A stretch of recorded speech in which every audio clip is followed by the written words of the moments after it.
Chapter 3. George begins to make the medicine. George took an enormous saucepan out of the cupboard and placed it on the kitchen table. "George!" came the shrill voice from the next room. "What are you doing?" "Nothing, Grandma," he called out. "You needn't think I can't hear you just because you closed the door. You're rattling the saucepans." "I'm just tidying the kitchen, Grandma." Then there was silence. George had absolutely no doubts whatsoever about how he was going to make his famous medicine. He wasn't going to fool about wondering whether to put in a little bit of this or a little bit of that. Quite simply, he was going to put in everything he could find. There would be no messing about, no hesitating, no wondering whether a particular thing would knock the old girl sideways or not.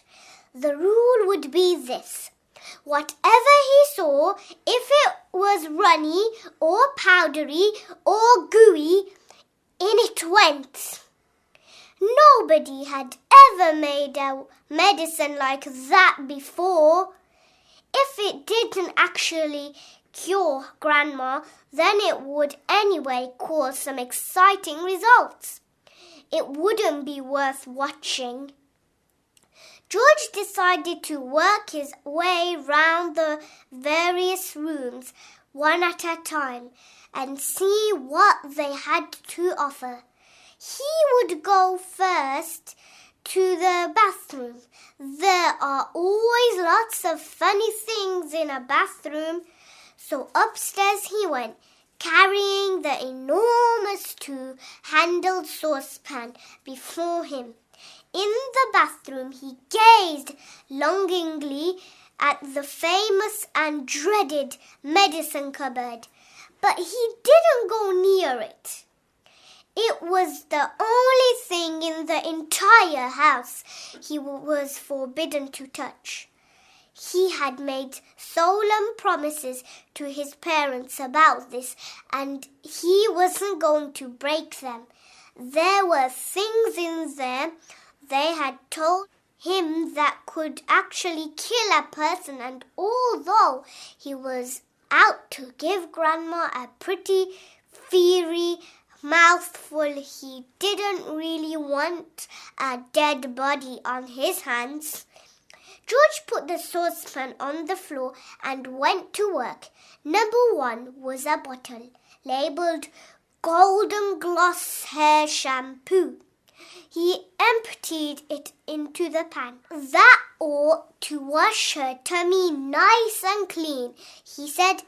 He took a full tube of toothpaste and squeezed out the whole lot of it in one long worm.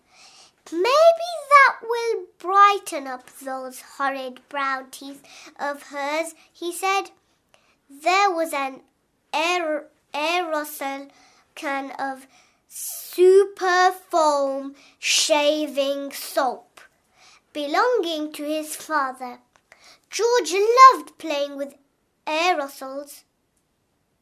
He pressed the button and kept his finger on it until there was nothing left. A wonderful mountain of white foam built up in the giant saucepan with his fingers.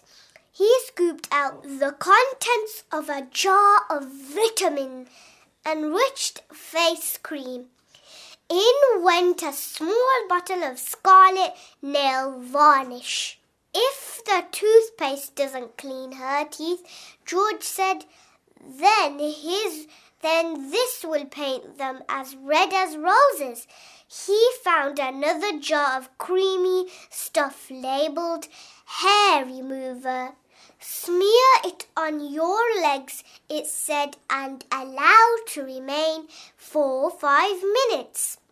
George tipped it all into the saucepan. There was a bottle with yellow stuff inside it called Dishworth's famous dandruff cure. In it went. There was something called Brilliant for cleaning false teeth. It was a white powder. In that went too. He found another aerosol can, Nevermore Ponking deodorant spray, guaranteed, it said, to keep away unpleasant body smells for a whole day. She could use plenty of that, George said, as he sprayed the entire can full into the saucepan. Liquid paraffin. The next one was called. It was a big bottle. He hadn't the faintest idea it did to you, but he poured it in anyway. That, he thought, looking around him, was about all from the bathroom. On his mother's dressing table in the bedroom, George found yet another lovely aerosol can. It was called Helga's Hair Set. Hold 12 inches away from the hair and spray lightly. He squirted the whole lot into the saucepan. He did enjoy squirting these aerosols. There was a bottle of perfume called Flowers of Turnips. Smell of old cheese. In it went, and into went a large round box of powder. It was called Pink Plaster.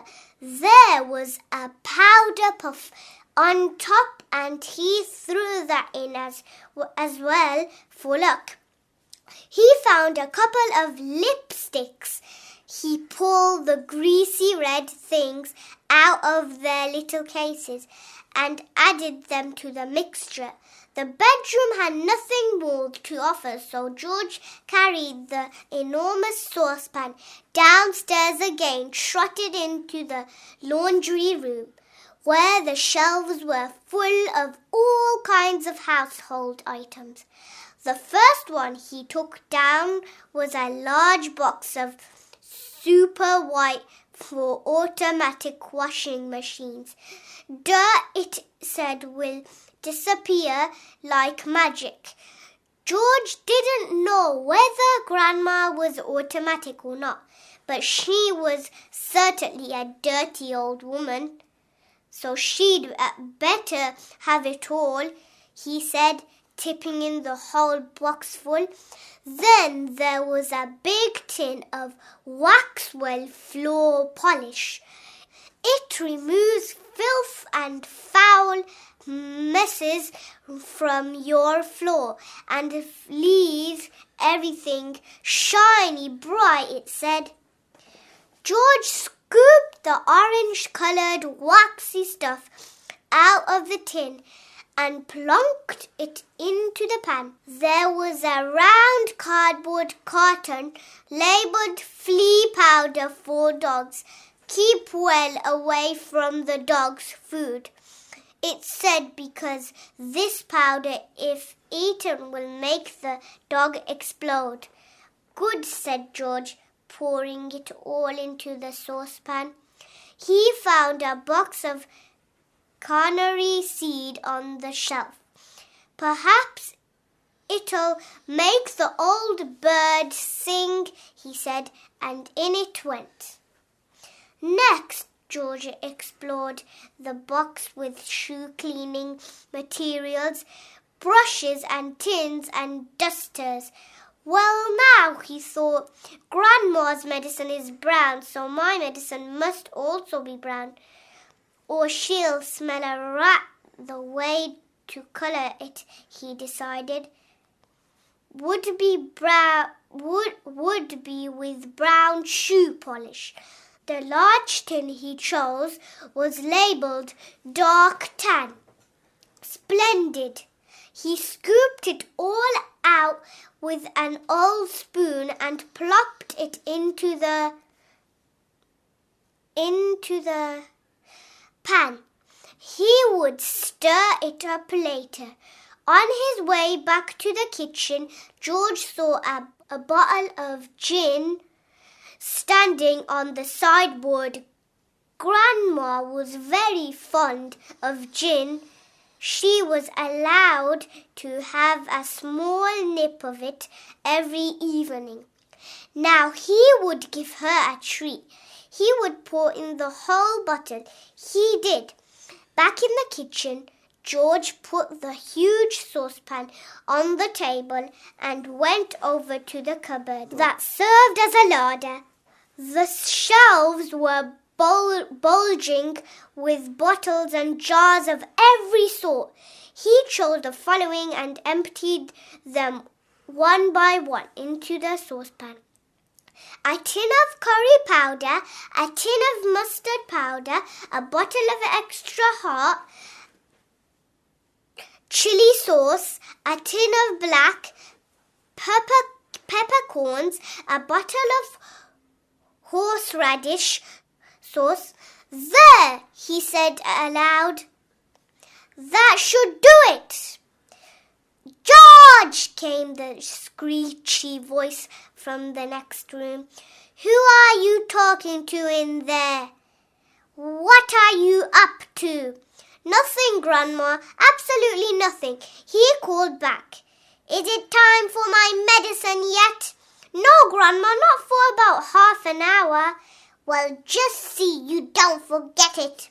I won't, Grandma, George answered. I promise I won't. Okay, guys, that was chapter 3. I look forward to joining you in chapter 4. Bye for now. Bye.